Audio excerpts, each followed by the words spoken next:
আসসালামু আলাইকুম। শিমু কিচেনে সবাইকে স্বাগত জানাচ্ছি। আজ আমি আপনাদের জন্য নিয়ে এসেছি কড়াইশুঁটির কচুরি তৈরির একটি রেসিপি। পুরভরা ঝামেলা ছাড়া আপনারা কীভাবে বাসায় কড়াইশুঁটির কচুরি তৈরি করবেন সেই রেসিপিটি আজ আমি আপনাদের সাথে শেয়ার করব। আর কচুরিগুলো সবগুলোই কিন্তু হবে একদম ফুলকো এবং মুচমুচে। আর এভাবে কড়াইশুঁটির কচুরি তৈরি করলে এটা ফেটে যাওয়ার বা পুর বের হয়ে যাওয়ার সম্ভাবনাও থাকে না। তো চলুন আমরা কচুরিগুলো তৈরি করে নিই। কচুরি তৈরি করার জন্য এখানে প্রথমে আমি একটা ব্লেন্ডার জার নিয়ে নিয়েছি আর এর মধ্যে দিয়ে দিচ্ছি 1 কাপ কড়াইশুঁটি। কড়াইশুঁটিটাকে আমি ভালোভাবে ধুয়ে পরিষ্কার করে নিয়েছি। দিয়ে দিচ্ছি 5টা কাঁচামরিচ আর দিয়ে দিচ্ছি একটা পেঁয়াজ, রসুন এবং সামান্য আদা কুচি। এবার এর মধ্যে দিয়ে দিচ্ছি হাফ চা চামচ লবণ। লবণটা আপনারা আপনাদের স্বাদ অনুযায়ী দিয়ে নেবেন। দিয়ে দিচ্ছি সামান্য ধনেপাতা কুচি। এবার দিয়ে দিচ্ছি 2 টেবিল চামচ পরিমাণ পানি। অল্প একটু পানি দিয়ে এটাকে আমি একদম মিহি করে পেস্ট তৈরি করে নেব।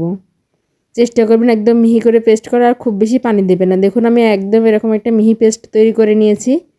এবার আমরা ময়দার ডোটা তৈরি করে নেব। এর জন্য এখানে আমি 2 কাপ আটা নিয়ে নিয়েছি। আমি আজকে আটা দিয়ে তৈরি করছি, আপনারা চাইলে ময়দা দিয়েও তৈরি করতে পারেন। এবার মধ্যে দিয়ে দিচ্ছি ভাজা ধনে গুঁড়ো, ভাজা জিরার গুঁড়া আর দিয়ে দিচ্ছি সামান্য ভাজা শুকনো মরিচের গুঁড়া আর দিয়ে দিচ্ছি 1 চিমটি পরিমাণ লবণ। এখানে লবণটা একটু বুঝে দেবেন, কারণ আমরা কড়াইশুঁটির পেস্টের মধ্যে কিন্তু লবণ দিয়েছিলাম। এবার এই সমস্ত শুকনো উপকরণ হাত দিয়ে ভালোভাবে মিশিয়ে নিয়েছি। এবার এর মধ্যে দিয়ে দিচ্ছি 2 টেবিল চামচ রান্নার রেগুলার সয়াবিন তেল। তেলটা দিয়ে হাত দিয়ে ভালোভাবে ডলে ডলে এটাকে মিশিয়ে নেব। এই মিশ্রণটা যতটা সুন্দর হবে আপনার কচুরিগুলো কিন্তু ততটা খাস্তে হবে। দেখুন আমার এটা মেশানো হয়ে গেছে। এবার এর মধ্যে আমি সেই মটরশুঁটির যে পেস্টটা তৈরি করে রেখেছিলাম সেটা দিয়ে দিচ্ছি। আমি সম্পূর্ণ পেস্টের মধ্যে দিয়ে দিচ্ছি। এবার হাত দিয়ে এটাকে ভালোভাবে মেখে নেব। আমার এখানে আর বাড়তি কোনো পানির প্রয়োজন হবে না।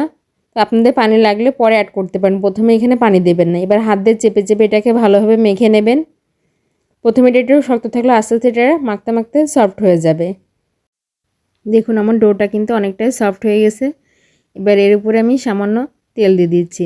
তেলটা দিয়ে ভালোভাবে উপরে একটু মেখে দেবো যাতে উপরটা ড্রাই না হয়ে যায়। আমি তেলটা মাখিয়ে এটাকে আমি 20 মিনিটের জন্য রেস্টে রেখে দেবো। ফিরে আসছি 20 মিনিট পর।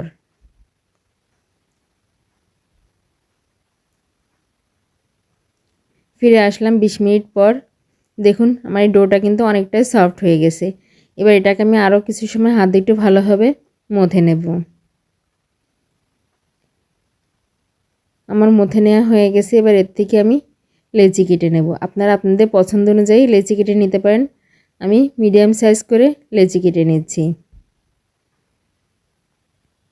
দেখুন আমি ছোট ছোট করে লেচিগুলো কেটে নিচ্ছি। এবার এই লেচি থেকে আমি আস্তে আস্তে লুচিগুলো বেলে নেব। এজন্য আমি পিঁড়িতে একটু তেল লাগিয়ে নিয়েছি। চেষ্টা করবেন তেল লাগিয়ে নিয়ে যেন, তাহলে এটা বেলতে সুবিধা হবে। আর বেল নিতেও চাইলে আপনারা তেল লাগিয়ে নিতে পারেন।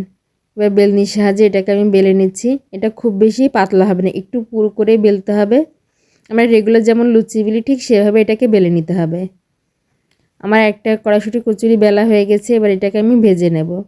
এর জন্য চুলায় আমি তেল বসিয়ে দিয়েছি। প্রথমে তেলটাকে হাই হিটে গরম করে তারপরে চুলার আঁচটা একদম লোতে করে দিয়ে এটাকে ভেজে নিতে হবে। দেখুন কচুরিটা দেওয়ার পরে যখন উপরে এমন ভেসে আসবে, হালকা একটু প্রেস করে দিলে এমন ফুলে উঠবে। দেখুন আমার কচুরিটা কিন্তু একদম খুব ভালোভাবে ফুলে উঠেছে। এ পর্যায়ে চুলার আঁচটা কিন্তু একদম লোতে রেখেছি, তা নাহলে উপরটা দ্রুত কালার চলে আসবে আর খেতেও ভালো লাগবে না। এটাকে আমি উল্টে পাল্টে ভেজে তুলে নেব। আমার একটা কচুরি রেডি হয়ে গেছে। এবার আমি আরও একটা কচুরি আপনাদের ভেজে দেখাচ্ছি। আমার এই স্টেপগুলো ফলো করে যদি আপনারা কচুরি তৈরি করেন, তাহলে আপনাদের কড়াইশুঁটি কচুরিগুলো কিন্তু এমন ফুলকো হবে। দেখুন আমার এই দ্বিতীয় কচুরিটাও কিন্তু একইভাবে ফুলে উঠেছে।